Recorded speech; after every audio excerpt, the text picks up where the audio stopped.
Assalamualaikum warahmatullahi wabarakatuh. Saya Fahmi Nur Farisi dengan rekan kelompok saya Muhammad Gilang Rafiqi akan mempresentasikan tentang etika bermedia sosial dalam menyikapi pemberitaan bohong atau hoax dengan perspektif Al-Quran. Hoax adalah informasi palsu atau berita bohong atau faktanya dipelintir atau direkayasa untuk tujuan lelucon hingga serius. Secara bahasa, hoax adalah lelucon, cerita bohong, kenakalan, olokan, membohongi, menipu, mempermainkan, memperdaya, dan memperdayakan.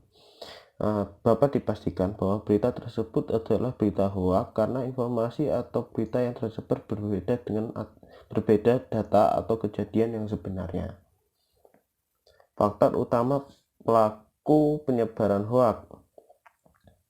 Yang pertama adalah artikel berita yang menarik menjadi viral di media sosial sehingga dapat menarik iklan dan penyedia berita untuk mendapatkan pendapatan melalui situs asalnya. Ini tampaknya telah menjadi faktor utama sebagai besar produsen untuk mencari keuntungan dari adanya berita hoax yang memang dibuat dengan sengaja. Dan yang kedua, beberapa penyedia berita hoax berusaha untuk mendukung ideologi yang diusungnya dengan menyerang kelompok oposisi yang menjadi rivalnya. Misalnya, penyedia berita sayap kanan mengidentifikasi dirinya sebagai sayap kiri dan ingin mempermalukan orang-orang di sayap kanan dengan menyebarkan berita-berita hoax. Selanjutnya, munculnya hoax ini tak lepas dari beberapa alasan. Beberapa alasan faktor kemunculan hoax. Yang pertama adalah turunnya pemasukan di media industri yang disebabkan oleh kemudahan membuat website serta lahan untuk konten platform atau platform perikanan. Terus yang kedua yaitu adanya rasa khawatir turunnya reputasi media sosial sehingga untuk menyediakan berita untuk mendapatkan pendapatan melalui situs asalnya. Ini tampaknya telah menjadi faktor utama sebagian besar produsen untuk mencari keuntungan dari adanya berita hoax yang memang dibuat dengan sengaja.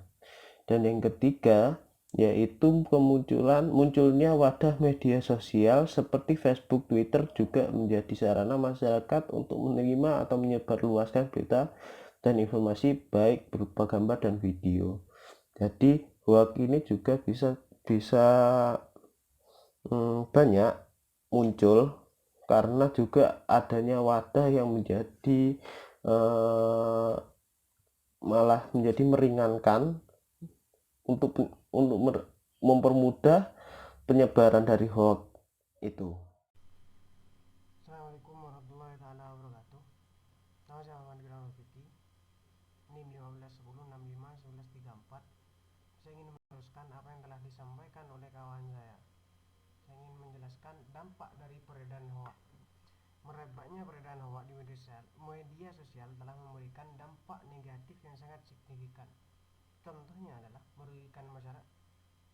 Dampak peredaran hoax dapat merugikan masyarakat, memecah belah publik, dan menjadi provokator untuk memundurkan masyarakat.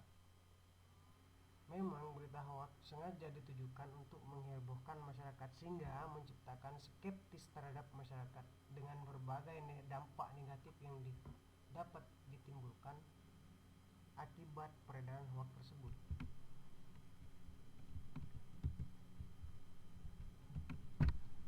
Wawasan Al-Quran dalam menyikapi berita bohong.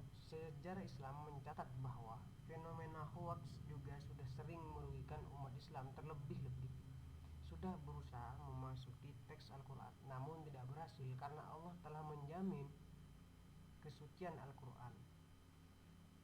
Al-Quran menganjurkan untuk selalu berkata benar. Al-Quran telah memberikan penjelasan kepada umat manusia agar selalu berkata benar, sebagaimana dijelaskan dalam kisah Al-Ahzab surah ke-33 ayat 70 dan 71 sebagaimana berikut. Bismillahirrahmanirrahim. Ya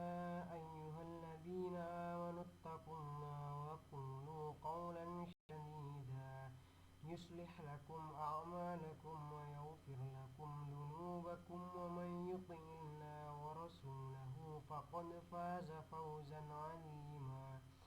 Al-Ayah. Sadaqallahul Azim.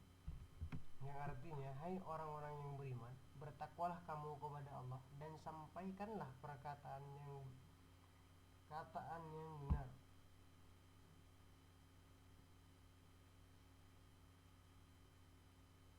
Yang mohon maaf, ada gangguan terkait perihal masalah arti karena kurang jelas di sini karena ada gangguan di layar. Artinya, hai orang-orang yang beriman, bertakwalah kamu kepada Allah dan sampaikanlah perkataan yang benar. Allah akan memperbaiki bagi amalan-amalanmu dan mengampuni dosa-dosamu. Dan barang siapa yang mematuhi Allah dan Rasulnya, maka ia akan memperoleh sukses yang besar. Al-Ahzab surah ke-33 ayat 70 dan 71. Maksud dari ayat tersebut adalah Allah memberikan peringatan kepada umat manusia bahwa takutlah untuk berbuat maksiat, berkata dusta dalam menyampaikan berita. Karena dengan berbuat maksiat atau berbuat dusta maka Allah akan memberikan hukuman. Selanjutnya ayat ini juga merupakan suruhan kepada umat Islam agar berkata dengan perkataan yang lurus, artinya berkata dalam perkataan yang benar.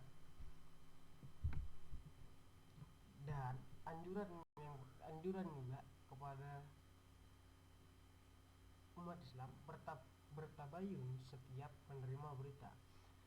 Tuntutan umat Islam agar selalu melakukan klarifikasi saat menerima berita sudah diatur dalam Al-Quran, yang artinya, hai orang-orang yang beriman, jika datang kepadamu orang fasik membawa berita, maka periksalah dengan teliti.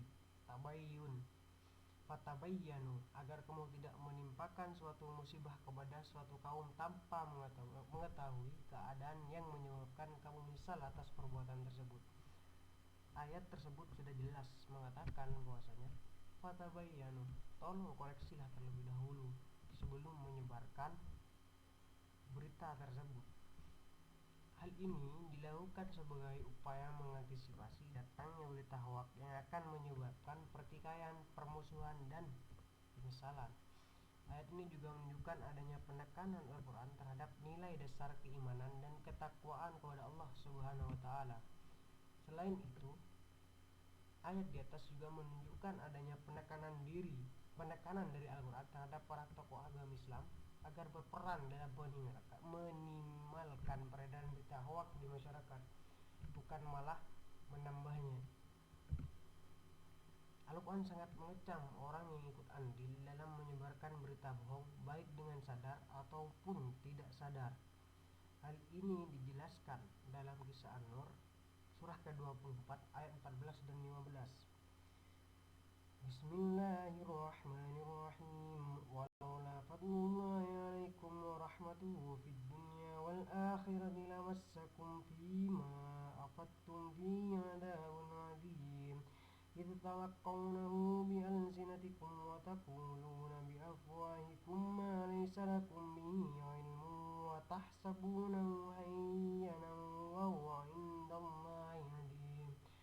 Yang artinya, dan seandainya bukan karena karunia Allah dan rahmatnya kepadamu di dunia dan akhirat, niscaya kamu akan ditimpa azab yang besar disebabkan oleh pembicaraanmu tentang berita bohong. Ingatlah ketika kamu menerima berita bohong itu dari mulut ke mulut dan kamu katakan dari mulutmu itu apa yang tidak kamu ketahui sedikit pun dan kamu menganggapnya remeh, padahal dalam pandangan Allah itu suatu perkara yang besar.